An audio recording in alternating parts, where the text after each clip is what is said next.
Olá pessoal, aqui é o André Borba, sou motorista profissional há quase 25 anos, trabalho com motorista de aplicativo há mais de 4 anos. Estou fazendo esse canal no YouTube no intuito de ajudar os colegas a fazerem as contas, a melhorar o seu dia a dia e vamos descontrair, vamos colocar ideias, comentem no canal, dê sugestões do que gostariam que eu falasse. Ontem que me chamou a atenção no grupo foi um colega falar que fez R$190 e andou 230 km. A letra não ajuda muito não, pessoal. Mas isso deu de ganho para ele 0,82 centavos. Não pode, a conta não vai fechar. Já uma dica, se fazer promo ou poupa, você não vai fazer nunca. O número hoje, gente, com essa pandemia difícil, não é para ganhar dinheiro não, é para sobreviver, para tentar manter, para passar por essa pandemia e para ver se dias melhores virão. Porque os aplicativos não querem saber da gente de aumentar a nossa taxa, o combustível no preço que está difícil. O número hoje, o número raso, baixo, hoje, é 1,20. É 1,20. Dificilmente eu volto para casa sem ser esse número, desse número para baixo, às vezes faço um pouquinho mais. Aí vocês vão falar para mim, ô Borba, você tá doido? Seu aplicativo paga pra gente R$1 em médio km, como é que você faz R$1,20? Mas aonde está o segredo? O segredo está no embarque. Por que no embarque? A 99 hoje paga pra gente fixo R$1,50 o km. Minto, paga R$1,50 para buscar o passageiro. Então você não pode estar muito longe. A 99, inclusive, ela mostra lá, aparece até uma tarjinha preta para você não aceitar a corrida sem cair sua taxa de aceitação quando está longe esse embarque e a corrida é curta. A 99 já dá até essa dica. A Uber não, a Uber é variável. Aí o que acontece com a Uber? Você tem que prestar atenção se está muito longe, se ela está pagando. A minha conta, qual que é a minha conta? A minha conta sempre foi, eu não posso gastar mais de R$1 para buscar um passageiro.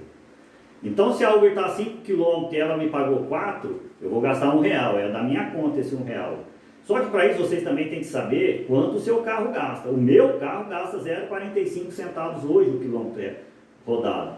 Então você tem que saber, quanto mais for esse custo mais alto, menos você vai poder andar. Mais baixo dá para você andar mais. Então como você vai chegar nesse 1,20? É no embarque, não andar à toa. E outra coisa também, você está num lugar, eu sei que tem que ter paciência às vezes para esperar uma corrida, ainda mais nesses tempos difíceis. Mas se você sair de um bairro e vai para outro, você vai estar comendo esse KM seu, esses centavos seus, para chegar nesse 1,20. Entenderam? Então, outra coisa que eu falo, eu marco tudo. No meu carro tem um papelzinho lá do lado do freio de mão.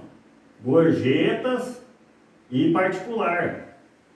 Hoje já sobrou uma corrida particular lá, aquelas corridinhas que a pessoa vai curta e vai lá levar. Eu fui levar ela no banco, eu queria que ela trouxesse de volta. Aí eu peguei 5,50 cheio dela. Então eu marco lá no meu papelzinho, 5,50. Recebi R$1 de gorjeta, eu marco ali, R$1. Recebi 50 centavos de gorjeta, eu marco 50 centavos. Para chegar no final do dia, eu somar isso aqui, que vai ajudar eu a chegar no 1,20. E outra coisa, você tem que trabalhar certinho para ver se os seus números. Saiu de casa, vai começar a trabalhar 0 seu KM. Se você vai almoçar, aí você vai direcionar. Se você andar à toa, o direcionamento não deu certo, você está perdendo. Realmente você vai estar perdendo para poder chegar a esse número. Agora você parou, você vai levar um filho no médico, um pai, uma mãe, você tem algum compromisso particular, você não pode jogar esse KM na conta dos aplicativos. Você marca lá, eu parei com 80 quilômetros. Aí você vai, fez o que foi fazer, aí você voltou no 100. Quer dizer, você vai ter 20 quilômetros para descontar no final do dia. Entendeu, galera? Foi um primeiro vídeo, uma pequena apresentação. Se inscreva no nosso canal, dê sugestões, comente, acione o sininho e boa sorte a todos. Obrigado.